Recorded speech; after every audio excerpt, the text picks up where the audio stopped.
Hey everybody, welcome to CAF Warbird Tube, the show where we talk about World War II, aviation, history, and so much more. Warbird Tube is produced by the Commemorative Air Force, the world's largest flying museum. Our mission is to educate, inspire, and honor through flight and living history experiences.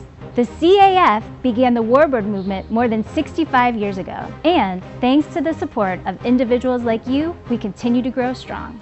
We hope you enjoyed this episode, and now our host, Steve Buss. Thanks for watching and keep 'em flying. Good evening, airplane enthusiasts, and welcome to CAF Warbird Tube. Glad to have you here tonight. This is episode number 196, and we're going to catch up with Carl Karsgaard from the Halifax 57 Rescue Project and the Bomber Command Museum of Canada. He's going to give us the latest details on some of his travels to recover parts for the Halifax bomber that they are restoring. Whether you're a first-time viewer or a loyal Warbird Tube fan, we are thrilled to have you with us this evening. If you enjoy our content, we do ask that you spread it across your social media platforms. We do appreciate any promotion you can help and spread the word about Warbird Tube. Warbird Tube is made possible by the Commemorative Air Force. If you'd like to find out more about the CAF, our aircraft, our events, local units, tours are starting up this spring. You can find it all on our website, commemorativeairforce.org. Now, as you're watching tonight, if you have some questions during the presentation, just type those in the chat box and we'll try to answer them either during the show or before we sign off tonight. And joining us, Carl, good to have you back with us, and great to see the progress that's happening on the Halifax restoration. Well, thanks, Steve, and it's good to see you again, buddy. And I'm going to try and make it down to Oshkosh this year. I do it about once a decade, but, it's always so cool to be there and with 100,000 other people every day or even more. But, we'd love to maybe bring our Bristol Hercules Halifax bomber engine down on our engine run trailer, and we could test it out for you and convert 100 octane gas to noise for you. But we'll talk about that in the future. But it's great to be here, and I'm here to give you the lowdown on all of the crazy and wonderful things we're doing to build a Halifax. Now, this is not a short-term project. You've been working at this for quite a few years. Yes, we're over 25 years since we recovered our first Halifax. We've recovered 3 Halifax bombers in those years. We found 2 more underwater, so it ain't over till it's over. But we're working on piecing together, a Halifax for Bomber Command Museum of Canada out near Calgary, Alberta, and it's my job. I actually love it, is to go and find the pieces of Halifax bomber that nobody says you can find. And we're going to tell folks about everything we've found so far and where we're at. But I also want to point out that beautiful connection between Canada and the USA of our lads fighting together on, bombers and fighters of the Royal Canadian Air Force. And this image here of Halifax, we leave no Halifax behind, that is the Methuselah of the Halifaxes. That particular airplane, ALM, Lima Victor 993, did 99 trips without being shot down.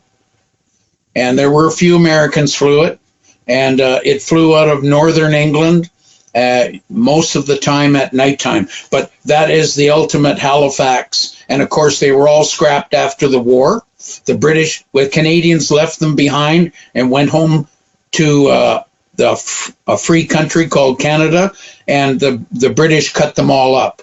So that's why it's so rare. But people are going to find out how important this airplane is, not only to Canada, but to the USA. Exactly. And where exactly is the Bomber Command Museum? We're 1 hour south of Calgary, which is the major city in the province of Alberta, right near the Rocky Mountains. And we are on the main highway to Montana. Okay. So if you drove 2 hours south of our museum, you would hit Montana. And so it's not a great, if you can get to Montana, you can get to the Bomber Command Museum of Canada. We are not just a regular aviation museum. We are a national memorial museum.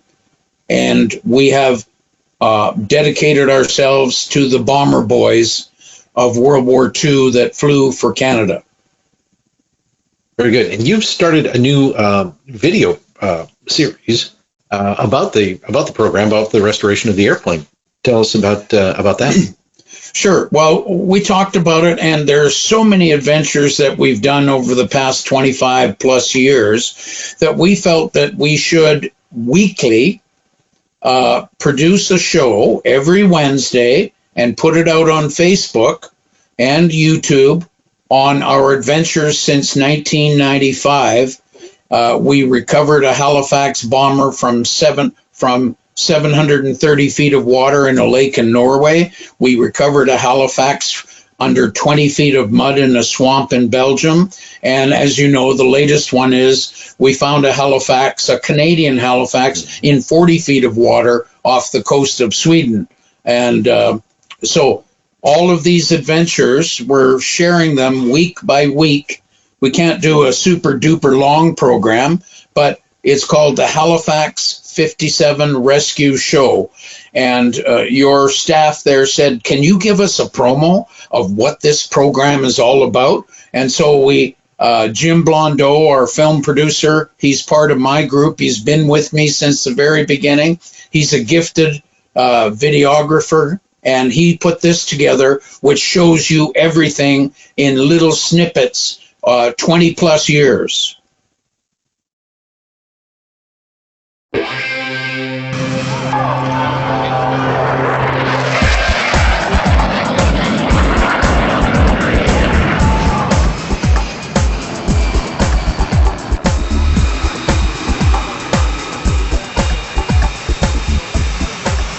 Hi, everybody. Carl Kasgard coming to you from the Halifax 57 Rescue Show. And today we would like to all let you know it's been 30 years since Halifax 57 Rescue started. And boy, the adventures were just something. And we're going to cut you some slack, and we're going to share a brand new series of programs with you, taken from the highlights, the adventures, the history of our 30 years saving aircraft and honoring our veterans. So I think it really ties us together, and just the seal, knowing that it's part of the original Halifax bomber, is really neat, and I think that's a really cool thing to tell visitors. I think reflecting on why this is important to not only the historical significance, but I look at this as a continuation of a remarkable, warm celebration of friendship and love and mutual respect, and perhaps most importantly, a commitment to the wonderful ideals of democracy and freedom, and the fact that sacrifice must be made to preserve those ideals that Canada and the United States have enjoyed now for several centuries. You couldn't pick a better neighbor.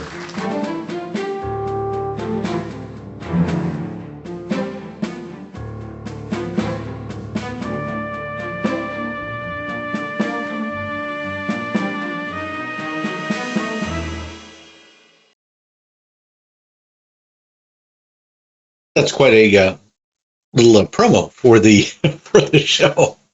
Sure. So, Steve, what we've done is we started on January the 1st of this year, and we said we're going to put out a show every Wednesday, and we've done that. So I've released show number 9 today, and we're going to progress through all the recoveries that we've done on the Halifaxes in Norway, Belgium, and Sweden. We'll progress through those, but I'm sorry, I was like a one-armed paper hanger left and right, and I can't show you everything in 1 hour. So you're going to have to hang with us for another several months as we show you saving Halifaxes. And I'll just add this, Steve, right now, as folks are saying, especially in the USA, why would you fixate on the Halifax? What does that have to do with the Royal Canadian Air Force and with the US of A? And let me just explain this, folks. The Canadians did over 43,000 combat missions in bombers in World War II, and 70% of them were done not with the Lancaster, not with the B-17, but with the Halifax four-engined heavy bomber. And so, first off, it's the majority of our airmen flew the Halifax in combat for Canada. And second off, if that is true, and we lost 10,800 airmen in combat in bombers, a portion of those 10,800, 850 Americans were killed in action out of the 8,864 that came up and joined the Royal Canadian Air Force before Pearl Harbor.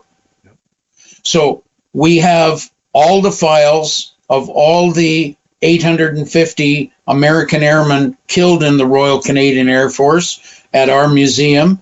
And there is a beautiful tie here between the Royal Canadian Air Force, Canada, and our RCAF Americans. And this is what we're trying to do, is share with our American neighbors. Then you will have to say, wow, I guess you could say the Halifax is the fourth heavy of the United States of America. In your opinion, and you're the curator of the Bomber Museum of Canada, why do you think the Halifax is not as revered as the Lancaster or the B-17? Or is it sort of the same as the B-17 versus the B-24? You know, they both flew quite a few missions, but for some reason the B-17 it's more of a spotlight than the 24. Is that the same sort of thing with the Halifax and the Lanc?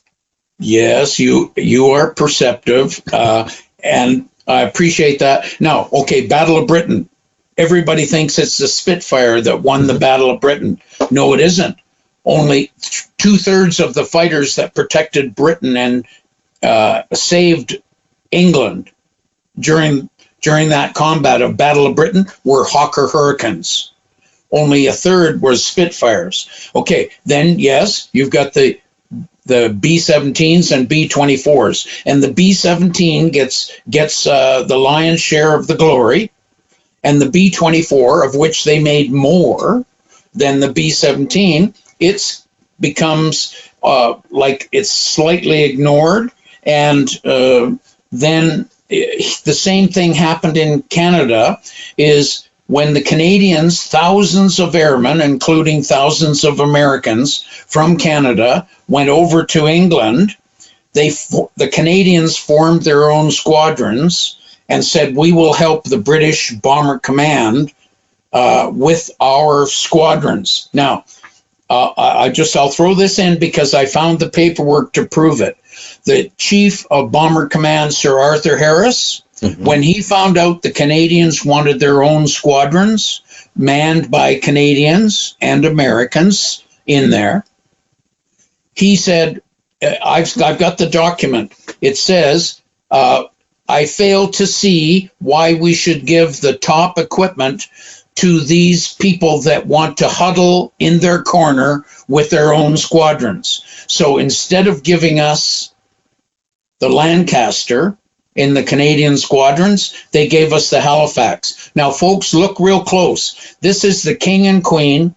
You see the crowd in the middle? The King and Queen are presenting awards for excellence and bravery of the bomber crews of Canada right there at an airfield in northern England.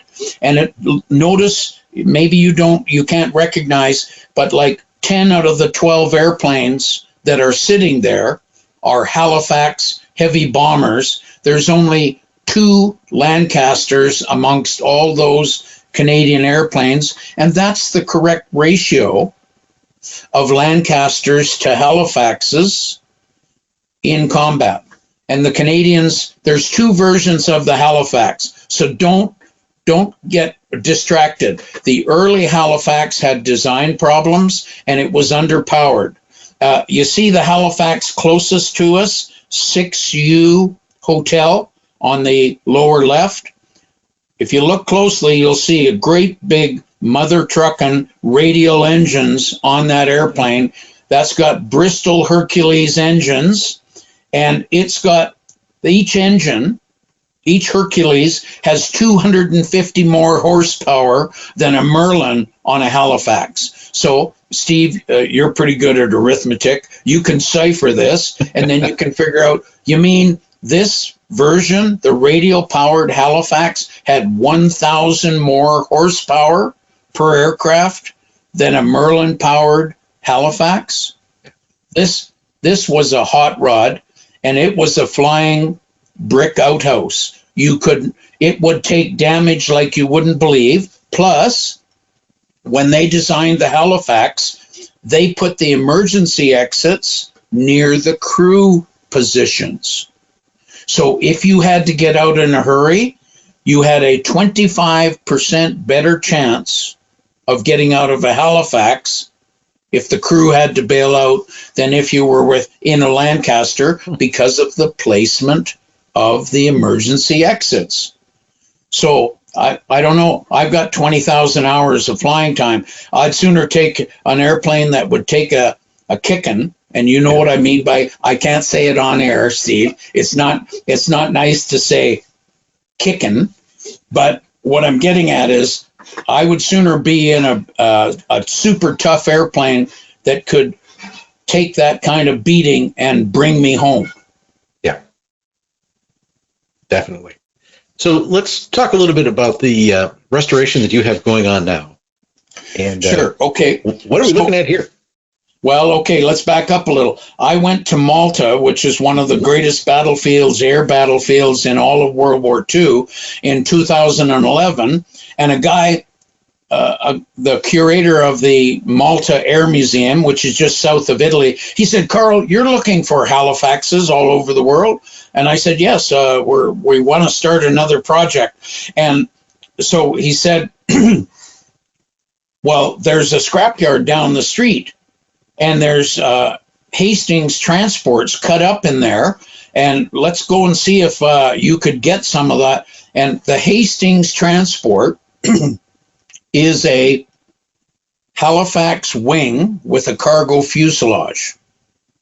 It's a Halifax wing. And then after the war, they put a cargo fuselage on it. Same engines, same everything.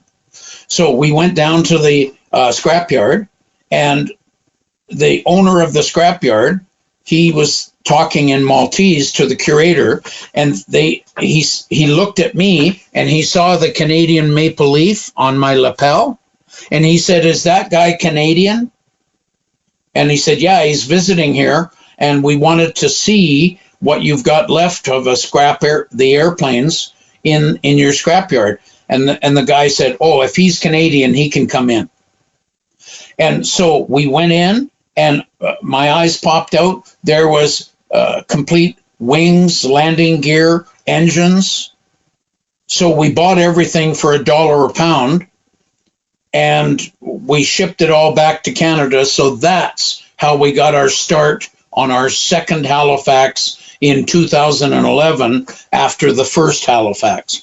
So then Carl's got, "Oh, great, okay. People must think I'm Houdini. Now I got to go find all the rest of it." But it's okay, Steve. I'm used to hardships. Yeah, there you go. And yes. And so I've been going around the world gathering all the pieces from England, Holland, France, Belgium, and I've been gathering all of these pieces. Now, this is just my latest findings. Thank goodness to my buddies in England. I've got spies. What I do, Steve, is I buy them beer, and then I say, "Will you look for Halifaxes while I go back to the colonies?" And so guys are finding stuff for me all the time, and then I come back and I'm gathering everything now, and I've got a 20-foot container. All the pieces that were missing for the Halifax project, I'm now gathering them. You see number 1, Yes. lower left? That is the bottom 9 feet of the rear fuselage. You see the red dots there? Yep. That are just beside the number 1? That's where the rear turret, it gets installed on the back of the Halifax. Then number 2 is half a rudder for a Halifax. And that's 6 feet long. The rudder for a Halifax from top to bottom is 12 feet high. It's weird and wonderful. And then on number 3 is a horizontal stabilizer section, 15 feet for the Halifax. So all of this stuff has been found, and now we're loading up the container, and we'll bring it back in the month of May this year. Okay. Well, earlier you mentioned the engine on the trailer, and this is it, right? Yes, this is our engine test run trailer, and we built it specifically to test the Halifax bomber engines, and we have 10 Halifax bomber engines now. This is number 2 engine. Number 1 was running great on the yellow trailer. We took it off and put it into hibernation. What do you got to do? Okay, even an airline pilot, retired airline pilot, knows that you got to do number 2 after number 1. So anyways, we put this engine on the yellow trailer. That's a brand new engine out of a crate. But if you can imagine sitting for 50 years in a shop in England, it's non-arid over there, Steve. Have you ever been there? It's not exactly dry country. And so we had to go through the entire engine, take out the rust, replace certain parts, and thank goodness to guys like Hugh Gilchrist, who's standing behind me there. He's a master mechanic of heavy-duty trucks, and his father and his father's 3 brothers were in the Royal Canadian Air Force in World War II, and he lost an uncle in a Halifax. So everybody's got an incentive to honor these guys. And so I'm just a mouthpiece. I flap my lips until I get tired, and then we start up the engine, and when it's running at cruise power, it's running over 100 decibels of noise, and it literally, the sound waves just bounce off your chest. But it's a real crowd pleaser after we run our completely serviceable Lancaster bomber at the Bomber Command Museum of Canada. And there's me 3 beauties. Those are the three best. On our left is number 1 engine. It's gone into hibernation after we got it running beautiful. My other hand is on number 2 engine, and it's running good, but we're putting it in hibernation within the next 2 weeks, because number 3 engine, furthest away from me on our right, another one of the zero-time engines, is going on that yellow trailer.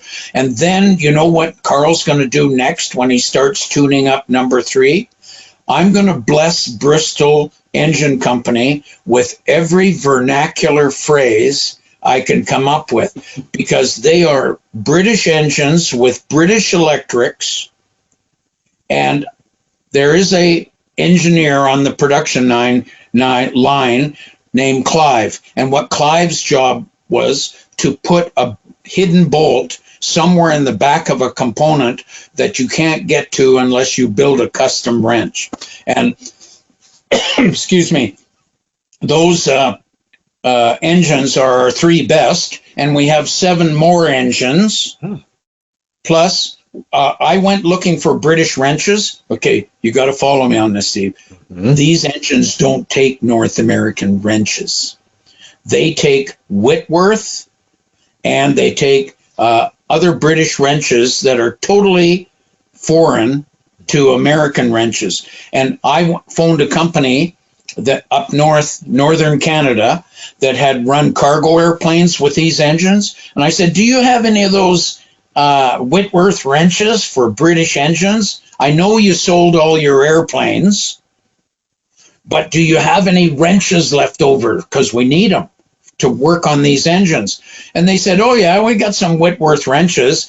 He said, would you be interested in 4 engines on engine stands?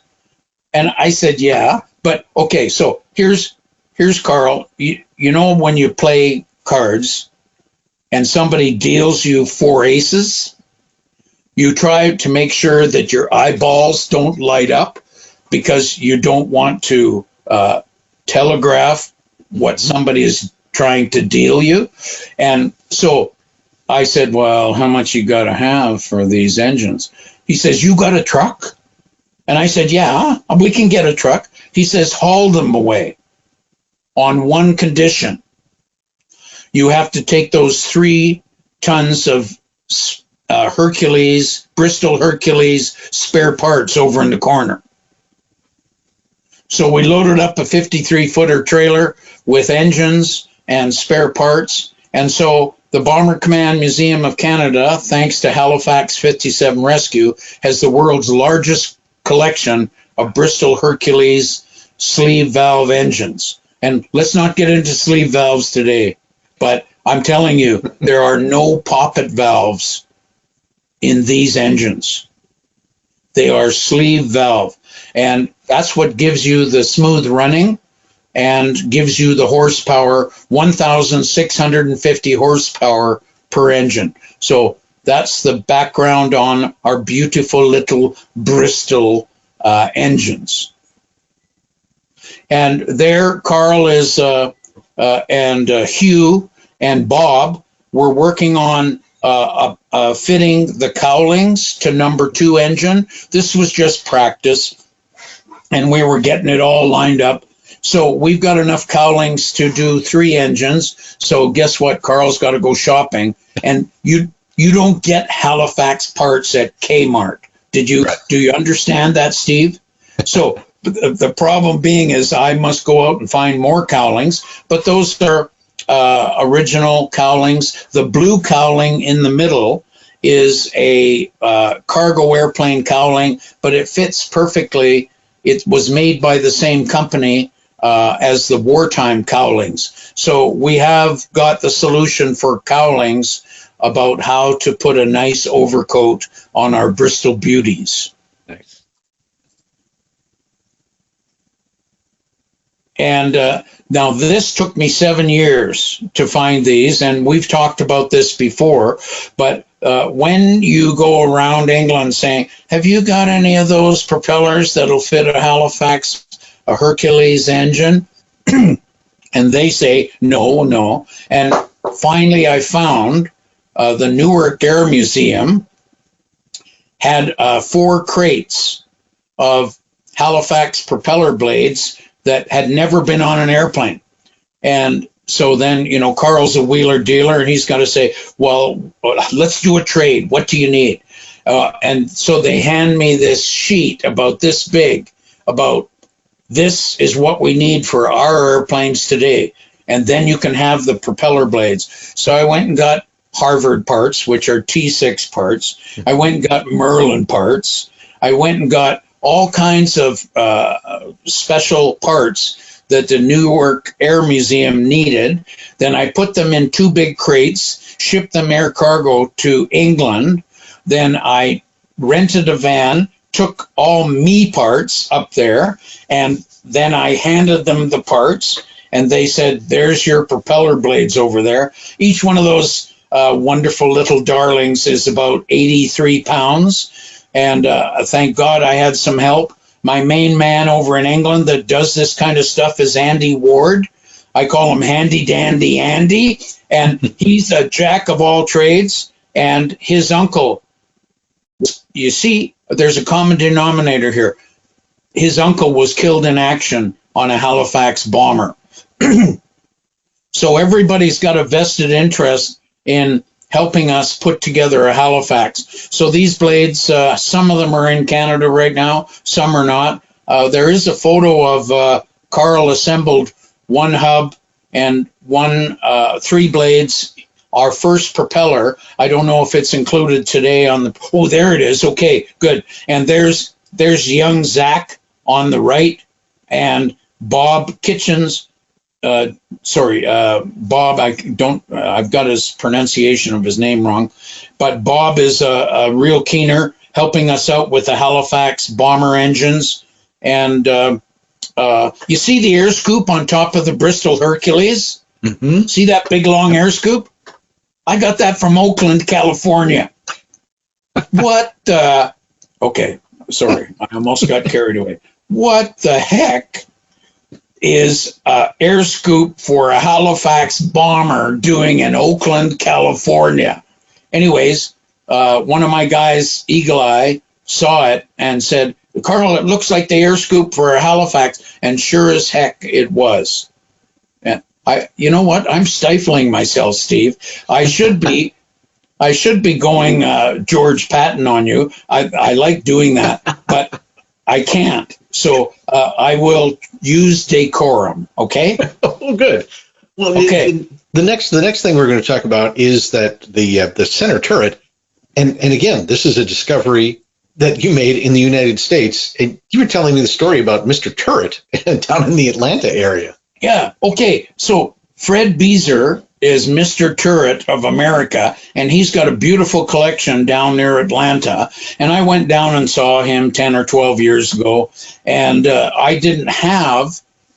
didn't have the Halifax at that point, but he had a mid-upper turret, you know, that one that's, can we go back there on to the other diagram of the Halifax? You see the mid-upper turret on the back there, and that is the mid-upper turret for a Halifax. And Fred had one. He picked it up in England and brought it to Atlanta. Oh yeah, where do you find all your turret parts? Oh, I like to go to Atlanta, Georgia.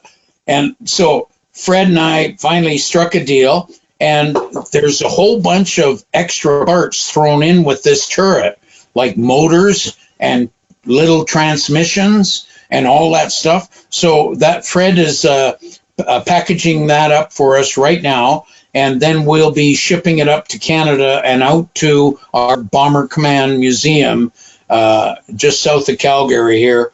But it was a big find. That was a real rare gem. It's almost as rare as propeller blades. But and you know why propeller blades are rare on Halifax? Think about the rotation of a Merlin engine. If you're standing behind the Merlin engine, the propeller turns clockwise. If you're standing behind it, looking at it, it rotates clockwise. On a Bristol Hercules, our British cousins, they couldn't make it turn the same way as the Merlin. Our Bristol boys had to make the Halifax Hercules engines turn the other way. So think about it. The aerodynamics of the entire blade is reversed. So Lancaster blades are dime a dozen, but Halifax blades are really rare. And so it's like the mid-upper turret. So it was a real blessing to get a deal going with Fred Beezer. So thanks, Fred. And now we'll get the turret back. There, folks, is a main landing gear for a Halifax. And you can see how big the Halifax is with that landing gear. And the cockpit window on a Halifax is 22 feet off the ground. So it's a big airplane. It's about the same size as a B-24 Liberator or a B-17, but they made the landing gear quite tall, so the Halifax sits off there. And remember, fully loaded a B-24 is around 65,000 pounds, and so is the B-17, and so is the Halifax. So they're, similar family, but the airplane that the Canadians flew the most is the Halifax Heavy Bomber, and that means that the majority of Americans killed in bombers in the Royal Canadian Air Force, this is your airplane. This is the airplane that your bomber boys that came from the USA. This is what they flew the most. So I'm trying to make that connection to your viewers at Commemorative Air Force that this airplane is worthy of note. Oh, it certainly is. And I'm glad you included this picture because it really gives you a sense of the size of the aircraft. I mean, we've seen the pictures of it in the air, on the ground, but you don't get the sense of size until you look at, this gentleman working on the landing gear and you see how high up everything is. And especially, as you said, compared to like a B-17, a person, I'm about 6 foot, right? So I really have to duck down to go under the wing of a 17. That's not the same thing with a Halifax. No. And in my container that I'm loading up to bring to Canada with all these spare parts, they use this tire and wheel after the war. And they even made them up to the 1990s, wow. These tires and wheels and brakes. And I got brand new brakes and brand new tires. And I've already got wheels for a Halifax here in Canada. So right in the back of the container are these two beautiful brand new main gear tires and brakes for the Halifax. That was horseshoes up the nose to find those, but we did. And so that is a real blessing to have those. Now, that's just pointing out that rear tail section that's in the container. That's down there on the bottom. And you see the tail wheel tire and the oleo that's underneath. That is about 5 feet long and sticks up inside the fuselage. When we were in Sweden, diving on the Halifax that was there, that entire 5 foot long oleo, tail wheel, and tire was sitting there laying in the sand. So it weighs like 250 pounds. So my Swedish diver boys, God bless them, they're Swedes. You know what? You don't want to have to herd these Danish guys and Swedish guys around. They are a bunch of wild men. And if you feed them beer after the day is over, they're happy to just keep working and working and working. So we had a wonderful recovery team that recovered all we could on our third Halifax recovery from underwater. There's the rear area, and see on the far left of the rear fuselage, that's where the tail turret bolts on, is right in that fitting there. See the main casting down in the center, right in the middle of that? That's where the tail wheel oleo sticks up 5 feet inside the fuselage. So I know it looks like junk to you guys, but it's not for us. Every pound of this Halifax is gold because 10,800 Canadians were killed in action, and Americans were killed in action, the majority of them on the Halifax. So we're going to put one together come heck or high water. Now, the core, remember we got the core wing from Malta? Yep. Okay, that's the center section. There's the first half. The starboard side of the center section is closest to you. The port side is leading edge down behind, and we've had to rebuild the airframe of the Halifax in Arnprior, Ontario, which is north of Toronto. Scott Knox, God bless him and his team are doing the airframe. There's a nutcase named Carl, along with Bob and Hugh, are doing the engines and the propellers at Bomber Command Museum. But you can see Scott and his magical team there are rebuilding and making from scratch all the ribs to add to the core. This is, folks, this is the backbone of the entire bomber, is this center section. So you can see they're making good progress. You see the little red on the far left, where there's little red legs down on the floor? Mm-hmm. Do you see where the flap tucks in there? Do you see the curve of the rib? Sure. That's where the flaps come out and go back in, is right there. So that shows you the wing, and it's 14 feet from leading edge to trailing edge on that wing. And there's the leading edge ribs. And we've had beautiful support from Kelowna Flightcraft Center of Excellence in Kelowna. They have a flying mosquito in British Columbia, and they're rebuilding warbirds, and they've been building nose ribs for us just for fun. So Scott is really appreciative of that. But a beautiful 40-foot by 60-foot hangar, as we call it, the rebuild shop. And that's where the airframe will be built section by section. And as each section is rebuilt, Scott will truck it out to Nanton, and we'll get ready to assemble at Bomber Command Museum.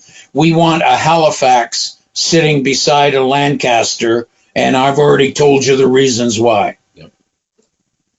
So here's your latest find, and this is from England as well. Yeah, I know. Carl's wandering around England, going, I wonder where I can find any Halifax outer wing panels. So Yorkshire Air Museum, they were real supportive, and they had an outer wing panel, a port outer wing panel, sitting out behind their hangar that fits a Halifax. And so we were able to strike a deal with them, and we received that wing. And then when I was checking out the Royal Air Force Museum, they have a storage hangar where they put all their miscellaneous stuff that's not on display.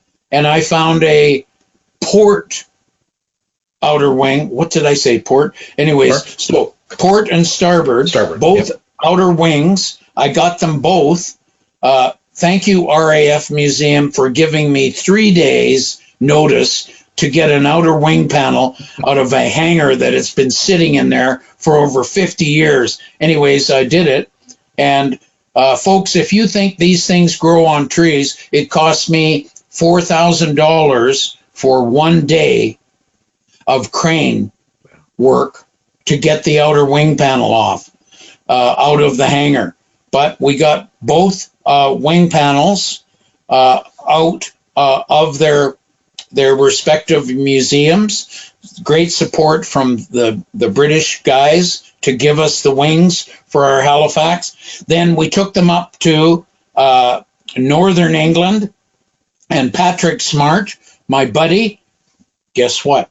His dad flew Halifaxes in combat in World War II, got the Distinguished Flying Cross. Patrick Smart, he runs a car dealership. He built those steel cradles, and we put the wings on them. And then we had them all ready to go.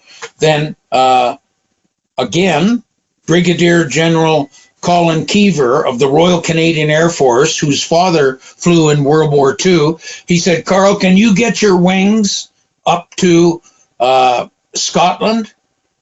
And we've got a C-17 that can haul your wings back. So, of course, Carl, I don't know, I should be running a magical show, but anyways, it doesn't matter.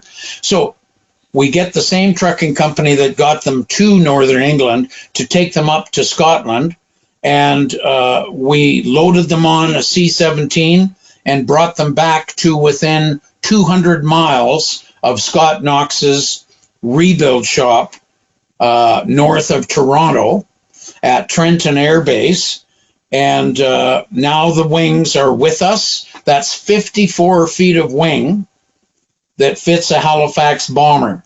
And it's just been a wonderful blessing to gather all these parts. And I don't listen to anybody when it comes to Halifax collecting except my heart. And I will go find it.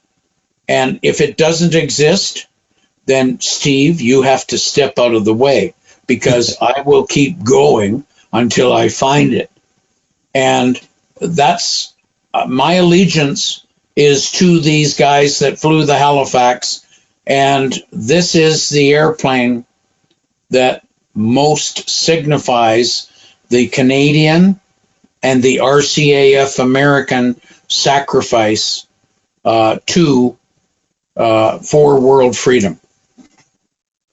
Well, we see the picture of the wings going into the C-17, but you've got some video of it actually coming out of the C-17 in Canada.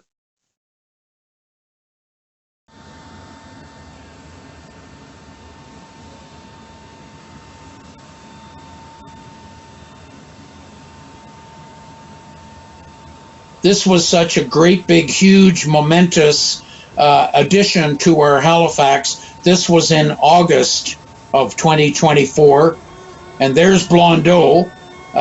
He was shooting, did a video. You can still see the serial numbers of the aircraft they came from during the 1950s. And we bring them out, and then we take them over to the 18-wheelers, and once again, not cheap, $2,800.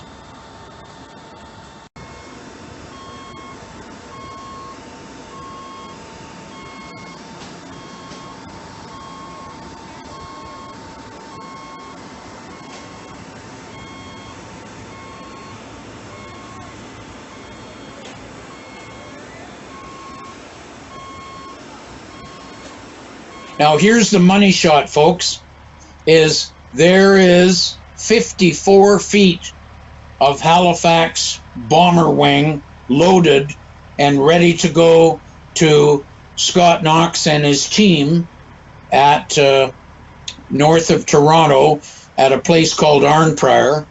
And you can see how much wing that is. And we were so pleased. That was a great day for us. And we were able to get it all up there, and now those will be the next pieces once Scott has got the center section done. It's amazing. Now, right? When you look at that, the landing gear, the outer wing panels, you really get a sense of the size of the Halifax. Yes, and great airplane, and it's some swords of freedom are made from aluminum. Mm-hmm. And if you are a red-blooded Canadian, or if you're an American who understands what these 8,800 Americans had to go through when they were in the Royal Canadian Air Force, you will nod with me and say, this baby is worth it. Yeah. And the map that we're looking at right now is the representative of the hometowns of the Americans who went to Canada before, like you said, before Pearl Harbor, to help the Royal Canadian Air Force to train to become pilots, bomber pilots, fighter pilots. And it really was an interesting time where a lot of these, military age young men wanted to be a part of the war, but the United States was not a part of the war yet, but yet the Commonwealth was. The war was raging in Europe, and they needed all the help they could get. So it's an interesting program that sort of it wasn't necessarily officially sanctioned, but it was sort of a wink and a nod from the U.S. government to encourage these guys to go north and join up with Canada. Yes, that's right. And remember, the Canadians had 4 top aces in World War I, and one of them was Billy Bishop. And he said Canada's going to need thousands and thousands of airmen. This is before Pearl Harbor. Yeah. Thousands and thousands of airmen to help the British fight the war. And so he set up with his friends, he set up a recruiting network across the USA in, I think, early 1940, well over a year before Pearl Harbor. And they interviewed 30,000 young American men, and they took over 8,000 of them and sent them to Canada. And they became part of the training program across the nation of Canada, and they were trained, and then they were sent to England to help fight. And now these are significant blue dots. this beautiful map was done by my colleague, Michael Parkin in Virginia. And he's taken over the research and the trying to get a Congressional Gold Medal Award for the Americans in the Royal Canadian Air Force. And so he built this map of all the Americans killed in action, the 850 plus, their hometowns.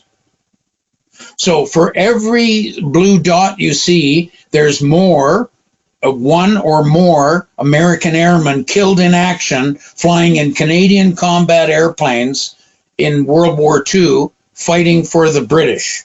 And there's another map by our own Leah, and she did a good job of, folks, I hope you can zoom in on this, and you can see how many were killed in action from each state.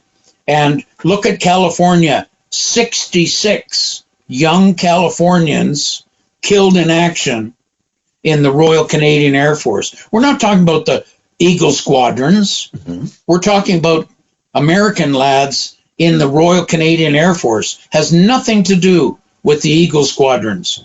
And then, if you look real close, New York State, it's kind of hard to see it. There's over 120 lads from New York State killed in action in the Royal Canadian Air Force. It goes on and on and on. So where Michael Parkin is trying to get the Congressional Gold Medal for all these Americans, all 8,800 plus, and unfortunately, right now, the Congressional Gold Medal efforts are stalled for various reasons that we won't go into. But let's hope, good Lord willing, that we can get the Congressional Gold Medal for these guys. So this is, it's way beyond personal interest. This is big. Yeah. And one of the things that you pointed out too is that so these Americans, joined the Canadian Air Force, Royal Canadian Air Force, and then as America got into the war, right, they were recalled to the U.S. Army Air Corps, Army Air Forces, right? But there was a period where some of them still needed to finish out what they were doing for the RCIF before they could go back and join up with the U.S. forces. And there were a number of them who were killed in action during that time that sort of they were sort of in limbo because they weren't in either Air Force at the time. Okay, so let's just back up a touch. Yep. Let's leave Floyd's picture on there. That he's such a good-looking young man. Okay, so backing up. In 1943, when the 8th Air Force was starting up, and they need critically short of airmen to man their bombers, they sent out an appeal, a notice to all Americans in the Royal Canadian Air Force, would you like to come over and transfer over to us? And a lot, not all of them, half of those 8,800 Americans transferred over to the United States Army Air Force. These are combat veterans. These guys have done 10, 15, 20 combat trips. And now they're going to go over to the United States Army Air Force. These guys are going to be invaluable. Okay, so a bunch of them transfer over. But half of the Americans said, no, I'm happy where I'm at. I got my Canadian buddies. I've got my bomber crew. I've got my squadron. I'm happy. I'm staying right where I am. So you see, only half of them went. But those half, 4,000 plus, that transferred over to the Army Air Force, they did it in 1943-44. And when they transferred, they would go down to London to transfer out of the Royal Canadian Air Force to the United States Army Air Force. They were given their American ID, they were given their American uniform, and they were asked the important question, are you in the middle of a combat tour with your Canadian squadron? And if the guys answered yes, then the American officials would say, go back and finish your combat tour. And when you're finished with your Canadian crew and your Canadian squadron, come and see us and we will assign you. So these guys all go back if they're in the middle of a tour. They're flying in Canada with Canadian squadrons. And that's where something very, very strange happened. Is of those thousands that didn't go back, that stayed with their Canadian squadron, even though they had American military ID and American uniforms on, some of them were killed in action. And this was a stunning revelation for our Bomber Command Museum. You mean we've missed 59 Americans killed in Canadian airplanes wearing American uniforms with American ID? We missed them. And you know why we miss them? They're not on the roll of honor of the Royal Canadian Air Force because they were technically Army Air Force. Those are the fellows, those young lads that were fighting for Canada and for world freedom. They fell through the cracks of history. 59 of them. They never got finished their tour. They were killed in Canadian airplanes, and they're hardly mentioned in American memorials, and they're not mentioned in Canadian memorials. And I want to bring this home to you guys, and I did my homework, and I'd like to introduce you to Floyd Magnum McRoberts of RCAF 429 Squadron. Excuse me, Steve, what airplane do you think he was flying in combat? Starts with an H. I would think it was a Halifax. Bless you. Yes, you go to the front of the class. So, Thank you. Well, okay, I'm just being smart, Alec. And so Floyd came up from Fort Worth, Texas, and joined the Royal Canadian Air Force. He started out as a lowly flight sergeant, but when he was in the Royal Canadian Air Force and over in England, they gave him a battlefield commission. And he became a pilot officer. Then when the appeal was sent out, come and join us at the Army Air Force, Floyd says, I'm going to go over. So he went down and did his thing. He's partway through his combat tour, and he comes back with his American uniform and his American ID, and he's flying in the St. Clair crew of 429 Squadron on Halifaxes. And he's by the end of his combat tour, when he was killed in action, he had 25 combat missions. He was a radio operator and air gunner on a Halifax. So here's Floyd, and I kind of like talking about him. He graduated from the R.L. Paschal High School in Fort Worth, and I hope I said that right. I apologize if I didn't say the correct name, Paschal High School. Then he went to Texas Christian University. Isn't that in Fort Worth also? Yes. Okay, so he was in second year, and then Canada called, and he said, I'm going to go fight this fascism now. I'm not waiting until somebody gets a good idea for the USA. And he didn't know about Pearl Harbor, but he went to Canada in 1940, straight out of Texas Christian, and he joined, and they gave him training as an air gunner and a radio operator. Then he was sent to England and became part of 429 Squadron, which is flying Halifaxes. And on on September 17th, 1944, his Halifax was hit so bad by flak, they lost 2 engines. They're coming back over the North Sea on 2 engines. And then the wing that has the 2 running engines catches on fire. And they can't even wait to do a ditching. The skipper calls for them to bail out. Now, I don't know, thousands of airmen didn't survive bailing out into the North Sea. But another Halifax from his same squadron saw him on fire. Then when the guys bailed out, including Floyd, when they landed in the water, the Halifax circled around and radioed their position to the air sea rescue, and Floyd and his crew were saved on that day.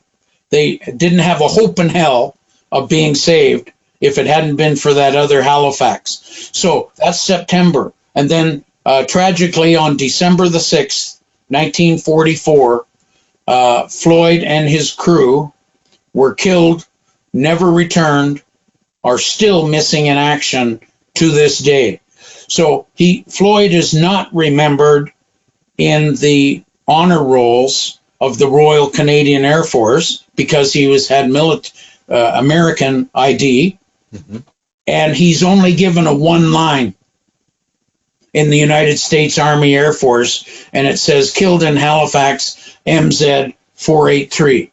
That's all it says. But he did 25. He was almost finished his combat tour, but he never got a chance to go to the Army Air Force. And okay, so it's bad enough that the McRoberts family in Fort Worth should lose Floyd, but they already lost Jack.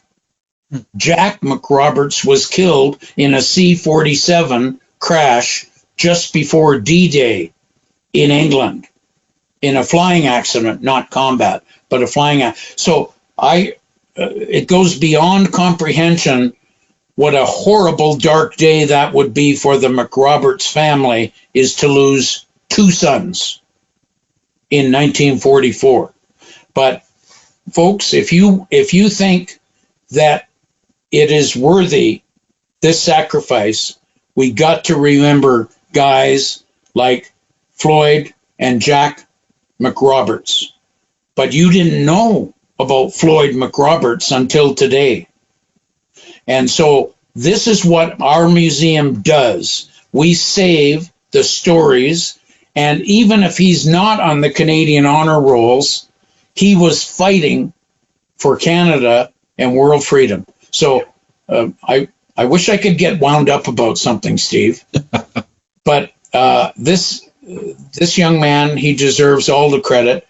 And my museum honors these guys. We have almost 500 American names on our beautiful 40-foot long black granite wall. And there were 10,800 Americans and Canadians killed in combat in the Royal Canadian Air Force. And so we built that wall. We're the only museum in all of Canada that put that wall up. And we have all the files of all those airmen, including the 450 Americans are on that wall. And we have their stories. We have their files. We can tell you all about them. And over on, you see the far end of the wall? Over on the other reverse side, we have Floyd McRoberts' name engraved. But we almost missed them, these 59 American lads, but we didn't. And that's why I'm proud to be part of the Bomber Command Museum of Canada. No one is forgotten on our watch.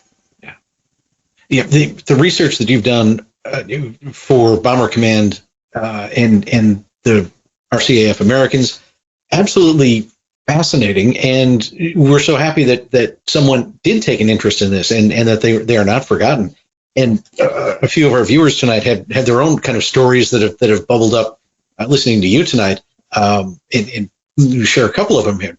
Here's an interesting story for our American cousins. George Harsh was a Halifax tail gunner. He was an American, convicted of murder before the war, 11 years in jail in Georgia, but was pardoned for conducting an emergency appendectomy on a fellow prisoner. Now, After he was pardoned, he moved to Canada, joined the RCAF, and ended up as a POW with Wally Flood and participated in the Great Escape at Stalag Luft 3. He was in charge of security and spying on the Germans. So incarcerated twice in his life, once for murder and once for being a tail gunner on a Halifax, and survived it all. And Todd, thank you for passing that story along. Here's another one from Parker. Carl, thank you for bringing history back to life. Please advise to the progress made to recover the Halifax in Ireland.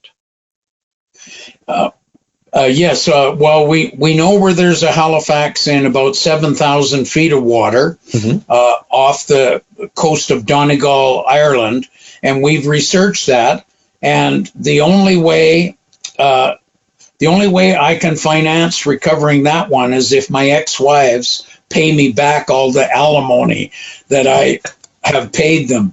But it ain't going to happen. So that one was really that one to go after that airplane off Donegal.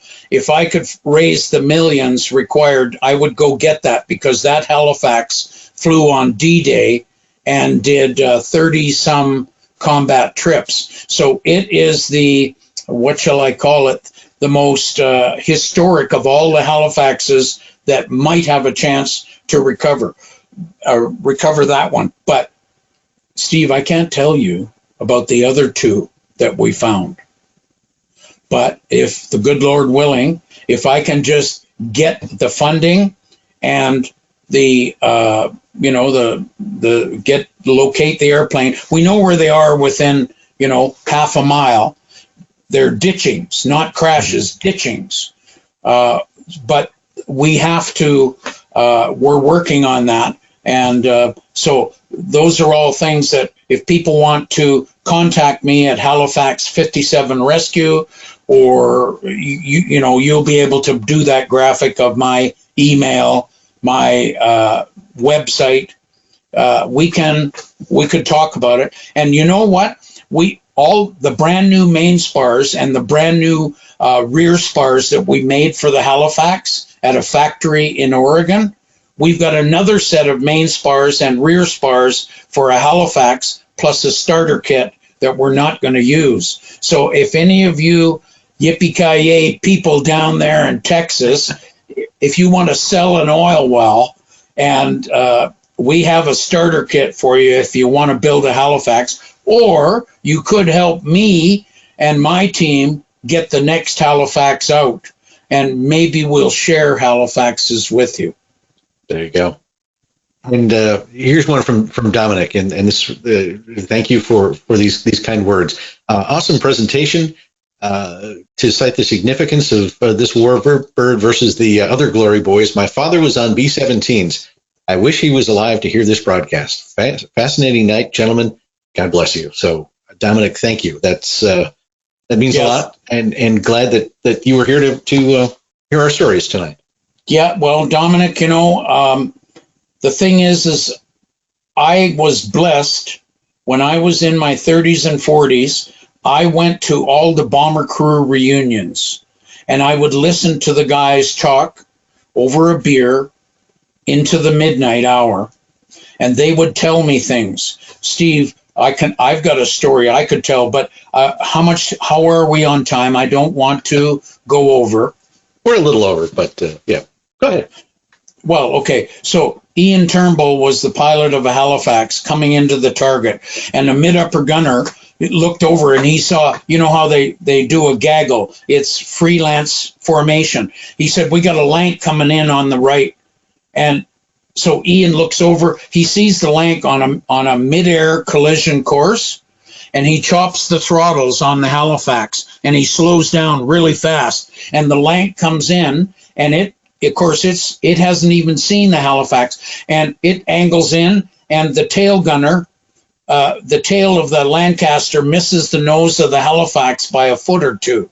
And Ian's looking out the windshield at the rear turret of the Lancaster, and the rear gunner of the Lancaster's looking at Ian, and they lock eyes. They're about 4 feet apart, and they lock eyes. And the tail gunner in the turret, he leans forward and he puts his glove up and he does this. And Ian leans forward up to the windshield and he goes like this. And then the Lancaster pulls away into the target. And 30 seconds later, the Lancaster receives a direct hit and blows up into tiny pieces. And Ian's telling me this story at the midnight hour, and it still haunted him till his dying day. Was these two young men locking eyes, and one lived and one didn't. So sorry, got carried away. No, it's okay. Those are the kind of stories that we try to preserve here at Warbird Tube. And Carl, I appreciate you sharing that one with us and all the stories you have. And we're going to keep bugging you and bringing you back, because you not only have great stories, but great adventures as well, as you continue to put the Halifax together. So, Steve, I think I better mention before we sign off quickly, if you go to YouTube and put in "Who Fights for Freedom," yep. November Alpha Sierra, you got to put in "Who Fights for Freedom," NAS. You'll see a beautiful 16-minute memorial to the Virginia boys killed in the Royal Canadian Air Force. It's a beautiful video. So, Steve, thank you so much for taking interest. And remember, we leave no Halifax behind. There you go. Thank you, Carl, and thank you for joining us tonight. We appreciate you sticking around and enjoying the show. And Carl, there was one other, I just saw this note, one other website you were talking about, First Heroes World War II? Yes, if Michael Parkin in Virginia is taking over the gold medal, congressional gold medal efforts to get this medal for the RCAF Americans. And he's got a website which has everything on it if you want to help. And it's called First Heroes WW2. That's WW number 2. So First Heroes WW2. And you will see everything that you should be doing, not the Canucks, that Americans should be doing. And remember, who you going to call if you need a Halifax? We're calling you. Okay, bless you. All right. And thanks again for joining us tonight. If you have any ideas for future topics, feel free to drop us a line at media@cafhq.org. If you liked what you saw tonight, please share it across your social media platforms. We do appreciate it. And we do appreciate you helping to spread the word about Warbird Tube. Remember, if you subscribe on YouTube, please do subscribe on YouTube, but also click that bell icon. You'll get notices when our new episodes are posted. Until next time, I'm Steve Buss, wishing you blue skies and tailwinds. Have a great night.